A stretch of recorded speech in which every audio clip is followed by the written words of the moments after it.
이 영상을 보시고 들으시는 모든 여러분들을 축복하고 기도합니다. 오늘도 지난 시간에 이어서 성도들이 가져야 될 12가지 신앙의 확신에 대해서 이어서 말씀을 드리겠습니다.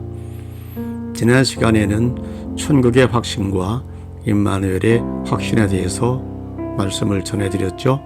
이 시간은 네 번째로 원죄 사함과 자범죄 사함에 대해서 말씀을 드리겠습니다. 이 말씀을 들으시는 모든 분들, 믿음으로 원죄를 사함받았다는 것을 확신하시고 감사하시기를 바랍니다. 로마서 5장 12절에 그러므로 한 사람으로 말미암아 죄가 세상에 들어오고 죄로 말미암아 사망이 들어왔나니 이와 같이 모든 사람이 죄를 지었으므로 사망이 모든 사람에게 이르렀느니라. 그래서 네 번째 원죄는 믿음으로 사함을 받았습니다. 원죄는 에덴 동산에 있었던 아담과 하와의 불순종으로 인해 세상에 들어왔습니다. 이 최초의 죄는 뱀의 형태로 가장한 사단의 시험에 의해 발생했는데, 이때 사탄은 인간의 마음속에 의혹과 불신의 씨를 뿌린 것입니다.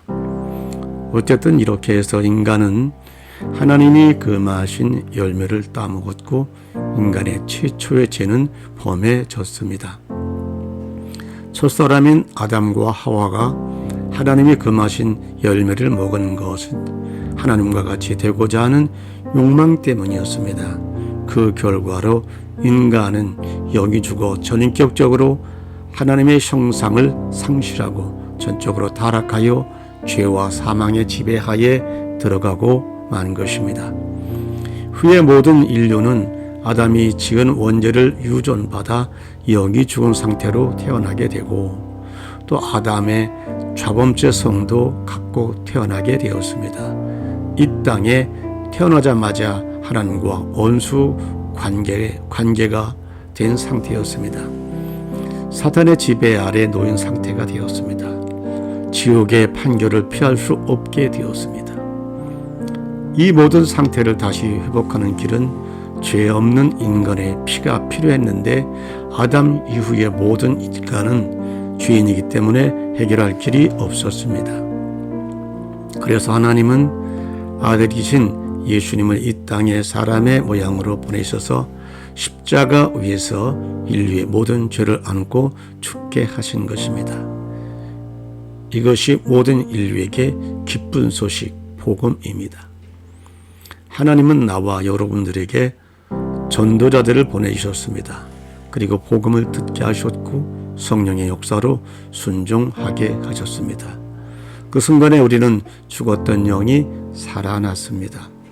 동시에 아담으로부터 유전되었던 원죄를 사함받았습니다. 사망에서 생명으로 옮겨졌습니다. 마귀의 자녀에서 하나님의 자녀가 되었습니다. 우리는 이를 구원을 얻었다, 구속함을 입었다, 새로워졌다, 거듭났다, 성령함을 입었다라고 합니다. 한마디로 줄이면 영원 구원을 얻었다입니다. 여러분, 예수님의 십자가의 피를 믿음으로 원죄를 사함받은 것을 확신하시며 또 감사하시기를 축복합니다. 원죄를 사함받고 자범죄는 회개함으로 사함을 받는다는 것도 확신을 가지셔야 합니다. 자범죄는 살면서 스스로 짓는 죄를 말합니다. 원죄는 믿음으로 사함을 받지만 자범죄는 회개라고 하는 제도에 의해 살면서 지은 모든 죄를 자백해야 합니다. 이것을 회개라고 합니다. 그러면 자범죄를 간략하게 분류해 보겠습니다. 첫째는 연약죄와 죄악으로 분류합니다. 다윗이 밧세바를 범한 것이 연약죄라고 한다면 밧세바의 남편 우리아를 계획적으로 죽인 것은 죄악에 속합니다. 세상에서는 이러한 죄를 가중죄라고 말합니다. 다윗은 지은 죄를 덮기 위해 또 다른 죄를 졌는데 그것이 죄악이었습니다. 두 번째는 동참죄입니다. 제가 이 동참죄에 대해서 말씀을 드리는 것은 대부분 이 죄에 대해서 그리 중요시 여기지 않기 때문에 중요시 여기라고 말씀을 드립니다. 동참죄에 관한 말씀은 성경적으로 민수기 11장 4절에서 10절 또 31절에서 35절에 보면 자세히 기록이 되었습니다. 그래서 민수기에 보면 섞여 사는 무리, 즉 중도한 잡족들의 이야기가 나옵니다. 이들이 이스라엘 백성들 속에 섞여 살면서 먼저 야채를 달라고 고기를 달라고 탐욕을 부립니다. 그리고 울며 부르짖습니다. 그랬더니 이스라엘 백성들도 그들을 따라 울면서 탐욕을 부렸습니다. 섞여 사는 무리들, 중도한 잡족들의 죄에 동참을 하는 장면입니다. 동참죄는 한마디로 말하면 지은 죄를 알면서도 따라가는 것입니다. 분명히 저 사람이 죄를 짓고 저 악의 길을 걸어가는 것을 알면서도 따라가는 것이 동참죄입니다. 섞여 사는 무리, 중도한 잡족들, 이들은 애굽에서 출발할 때 따라온 이방인들이었습니다. 이들도 이스라엘 백성들과 함께 홍해를 건너 광야까지 나왔습니다. 그러나 이들이 문제였습니다. 언제나 이들이 원망을 시작하면 이스라엘 백성들은 따라하기 시작했습니다. 그래서 성경을 자세히 깊이 있게 들여다보면 적은 무리였던 중도한 잡족들이 이스라엘 백성들의 삶을 무너지게 하는 데 결정적인 역할을 했습니다. 세 번째는 믿음으로 행하지 않는 모든 것이 죄입니다. 로마서 14장 23절입니다. 네 번째는 말씀을 지키지 않는 모든 것이 죄입니다. 요한일서 3장 4절입니다. 다섯 번째, 선을 알고도 행하지 않는 모든 것이 죄입니다. 야고보서 4장 17절입니다. 여섯 번째, 알지 못하고 행하는 것도 죄입니다. 사도행전 3장 17절, 사도행전 13장 27절입니다. 일곱 번째, 이 부분을 좀 중요시 다루겠습니다. 수준 이하의 행동을 하는 것도 죄입니다. 성경은 고린도전서 6장 1절서 10절이 근거입니다. 수준 이하의 행동은 사도 바울이 우리에게 권면한 대로 교회 안의 일을 가지고 교회 문제를 가지고 세상 법정에 서서 판결을 받는 것입니다. 그래서 바울은 고린도 교회 성도들이 교회 문제를 가지고 세상 법정에 서는 것을 보고 수준 이하의 행동이라고 책망을 한 것입니다. 저는 언젠가 코미디를 봤습니다. 교회 안의 문제를 교회 안에서나 상위 기관인 노회나 총회에서 해결을 못하고 세상 법정으로 끌고 갔습니다. 그리고 세상 법정에서 이겼습니다. 그런데 이것이 하나님의 뜻이라는 겁니다. 하나님이 이기게 해주셨기 때문에 우리는 감사 예배를 드린다는 것입니다. 진짜 웃기는 코미디입니다. 지금도 얼마나 많은 코미디 같은 일이 벌어지는지 모릅니다.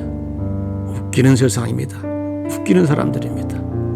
이런 사람들은 고린도전서 6장 9절에서 10절에 보니까 하나님의 나라를 유업으로 받지 못한다고 분명히 말씀하셨습니다. 여러분, 하나님 나라의 유업은 상급이 아닙니다. 보상이 아닙니다. 고린도전서 6장 9절에서 10절에 하나님의 나라를 유업으로 받지 못한다는 것은 하나님 나라 자체를 못 들어간다는 말입니다. 세상의 제1의 법은 자연법입니다. 자연법 위에 상식법입니다. 상식법 위에 세상법입니다. 세상법 위에 윤리와 도덕법이 있습니다. 윤리와 도덕법 위에 율법이 있습니다. 율법 위에 사랑법이 있습니다.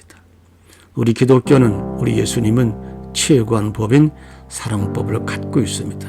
역시 우리도 사랑법을 갖고 있다면 거룩한 무리입니다. 예수님께서는 지금도 회개하기를 기다리시고 계십니다.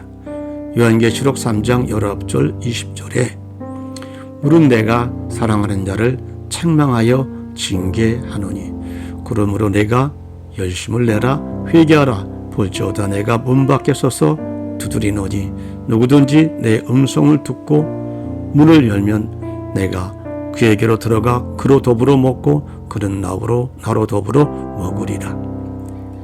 우리 대한민국 교회 대부분은 이 말씀을 전도용으로 사용을 합니다.